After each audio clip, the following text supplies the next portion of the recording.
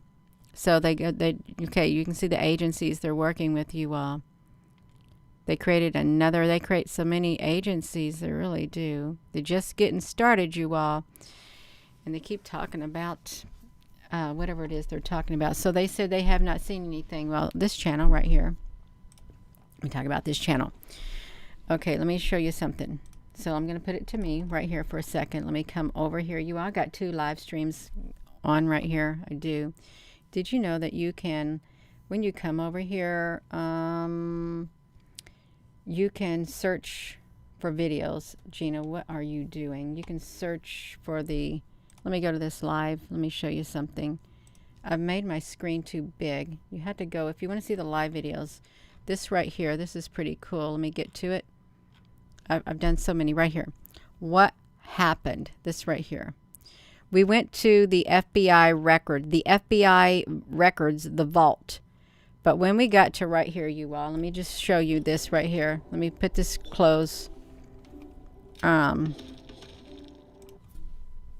me get to it. Flying through their FBI vault. And you can... Right here, we looked at... These are tons and tons of papers on from the FBI vault. And it happened shortly after 1947 and 48. Twin Falls, all of this stuff, you all. We went through paper after paper. And there was many agencies involved. Lots of them, you all. So this is interviewed FBI agents. Walking in a field, seeing lights and stuff. They talked about discs. They talked about orange cylindrical objects. They talked about golden objects. They talked about all kinds of stuff, bright lights in the sky. LaGuardia, New York, all kinds of stuff, you all. I know I do a lot of videos, you all. I really do a ton of videos on this channel. I do. And that's okay. I like doing lots of videos. I do. If I got the energy to do them, I'm going to do them. So it's impossible for some people to keep up. Really, it is. But at least the information will be out there. It will be. Yes. Thank you, Dennis, honey. That's right, you all. So this is wild. So we've got these. Oh, he wanted to totally dismiss the microbial life. Remember that? Totally dismiss the microbial life that came on a meteorite. That's what he really wanted to dismiss that. Why did you got to ask yourself why? Why would he specifically totally dismiss that? You really have to ask yourself that. Why would he do that? I'm going to discount meteorites and things like that might have microbes on it and those types of things. Okay, which is alien life, microbial, alien life on asteroid ASTR invasion of Earth. Let's do that, y'all. We can do it. Oh, let me just say this, you all. Look. Did aliens give life? Okay, look. So in the movie, the Science Channel did a movie about when aliens visit the Earth. They did. The Science Channel. Aliens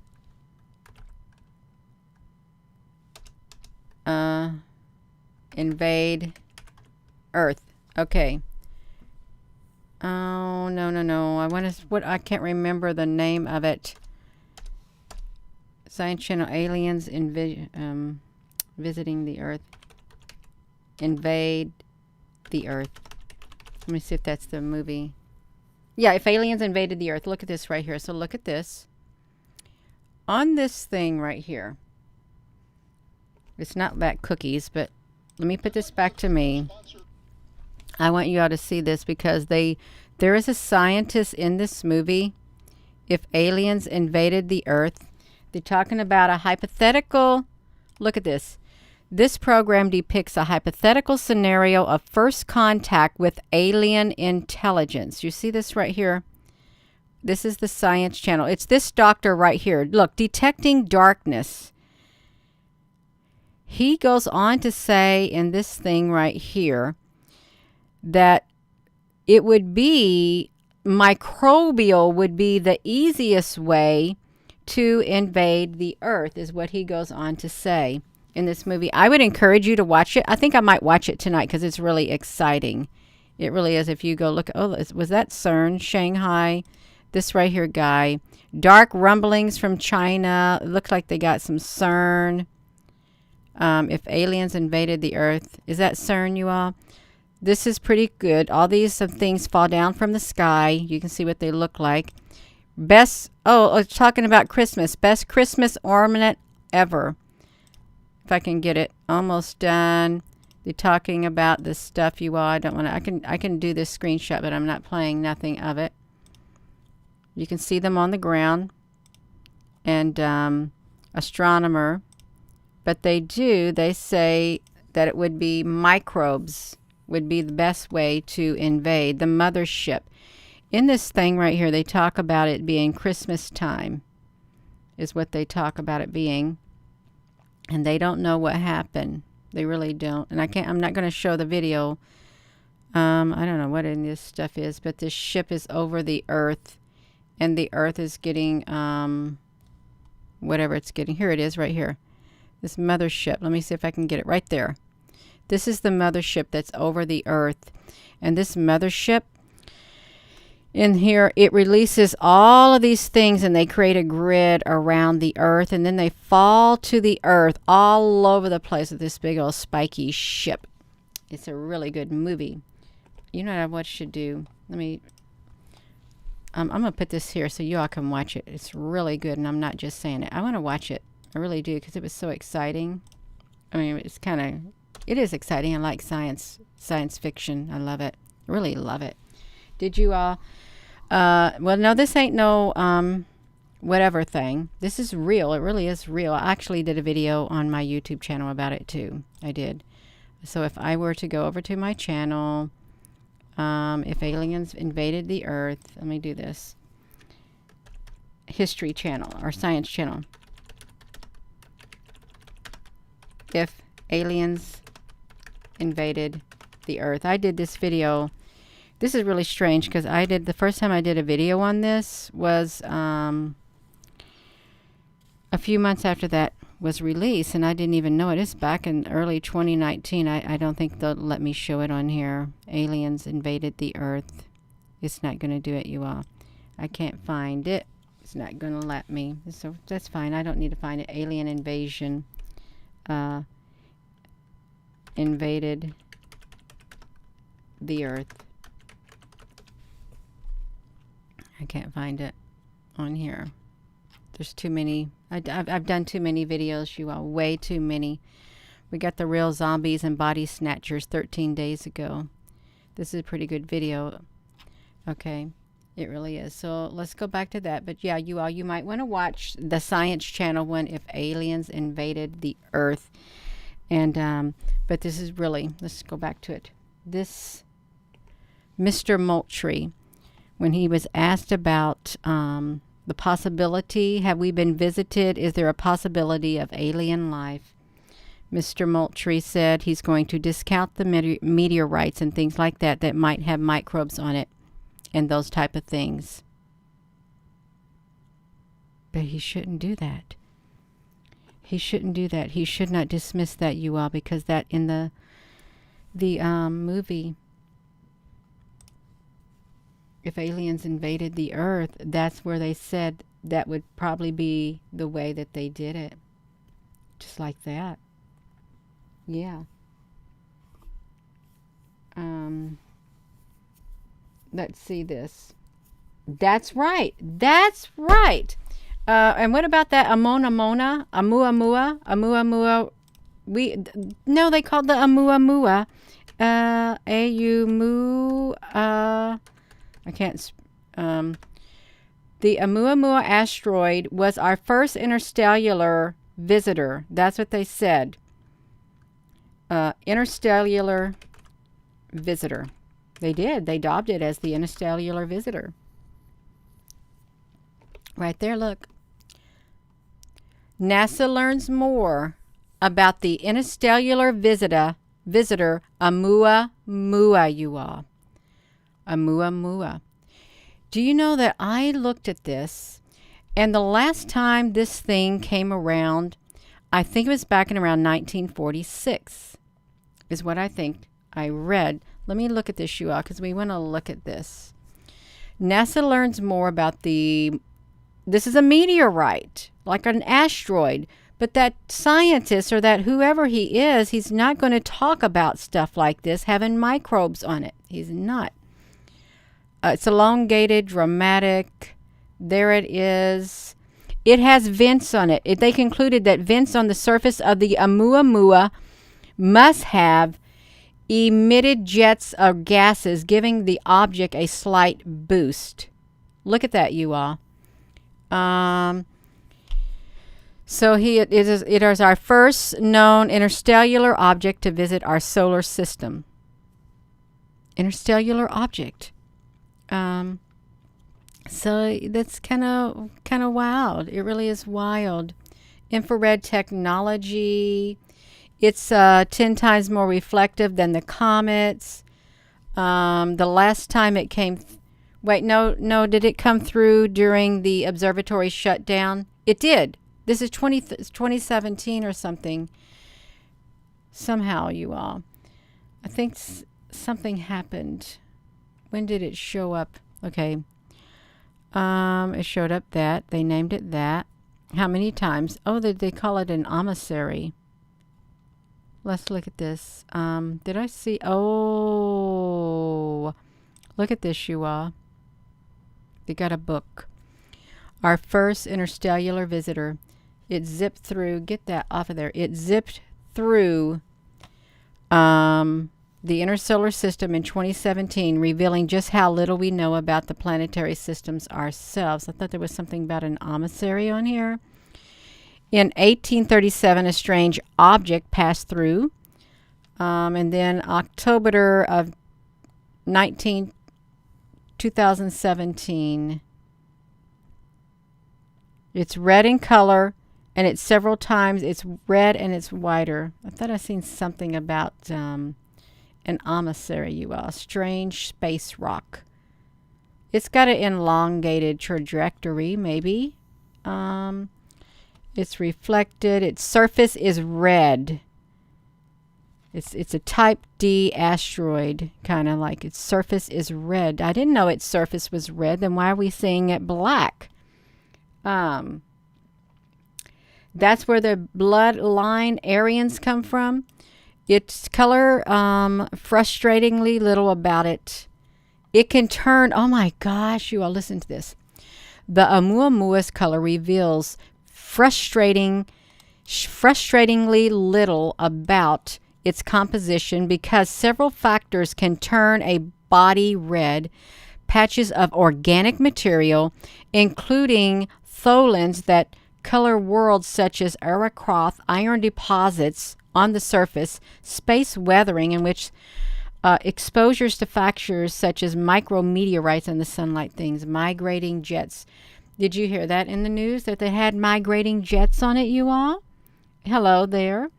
Mama Bear keeps jumping the video backwards. The audio still current. This is weird today. That's okay. We can do it.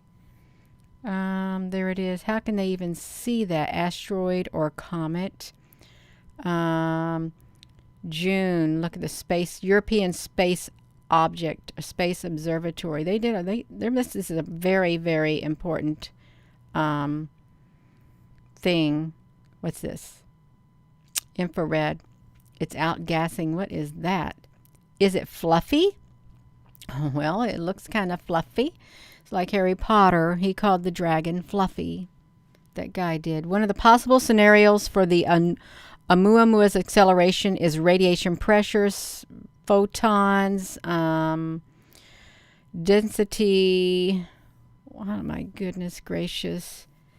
You know they got good cameras and they saw it really good, you all. They did. What does it tell us?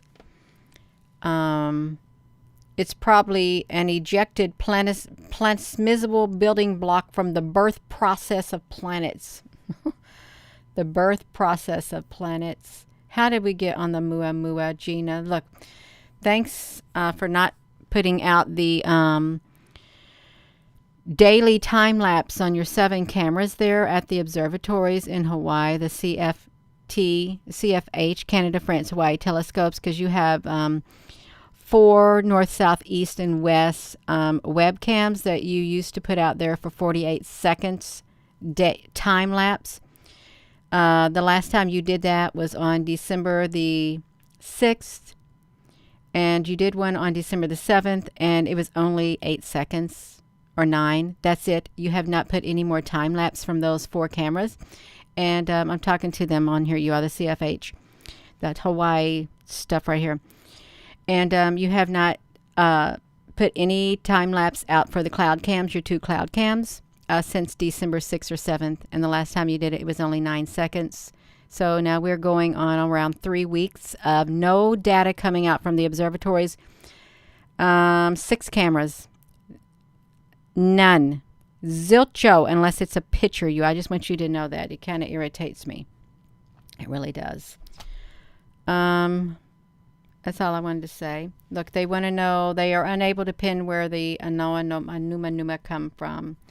And why did they see it? It's only the beginning. Okay, Oumuamua. Beyond astronomers' reach. Okay, we are them. I'm not going to do it. I'm not going to talk about it anymore. I'm done. But there's alien life, and they're microbial because I don't even know who he is. I don't know who he is. Mr. Moultrie. Ron Moultrie, Under Secretary of Defense Intelligence and Security. Let's see what Mr. Moultrie looks like. I don't know what Mr. Moultrie looks like. I've never seen him in my life. Let's see if we can see what Mr. Moultrie looks like. Ronald Smith. Okay, Ronald, you have never, you are ruling out, Mr. Moultrie. You are ruling out, what are you ruling out? Meteorites and things like that might have microbes on it and those type of things as alien life. So that's the Undersecretary right there of Intelligence and Security. He's ruling it out. And let's see what the other guy looks like. I don't know what the other guy looks like. Is it Dr. Kirkpatrick? I don't know what Dr. Kirkpatrick looks like. So it's good to put a face on people because you never know what they look like. I like to see what they look like at times. I do. Mr. Kirkpatrick, I'm just going to say NASA. Let me just say NASA. I don't know. Maybe it's, I don't even know who it is. Okay. Oh, Dr. Sean Kirkpatrick. Okay, that's just Dr. Sean Kirkpatrick. Let's see what Dr. Sean Kirkpatrick looks like. Let me see if I can get it. He's the director of the All Domain Anomaly Research. I want to see what he looks like, because I didn't get to find him on their video. So let's see what he looks like. We've seen the undersecretary of something. And Dr. Sean Okay, that's Dr. This says UFO World News. Look at this. So he looks really young. And this is taking a long time for this to load. But he is the UFO guy right here. So he's speaking. And, okay. That's it, you all. We got these UFOs. Rammscheifen over the clouds. And you know, these could be man-made. They really could be. That's all right. Now we know what they look like, and they had a briefing, and you can find that briefing here on the Department of Defense website. If you don't know how to navigate it, let me show you how you do it. You just go to defense.gov, news transcripts. You come over here to the news.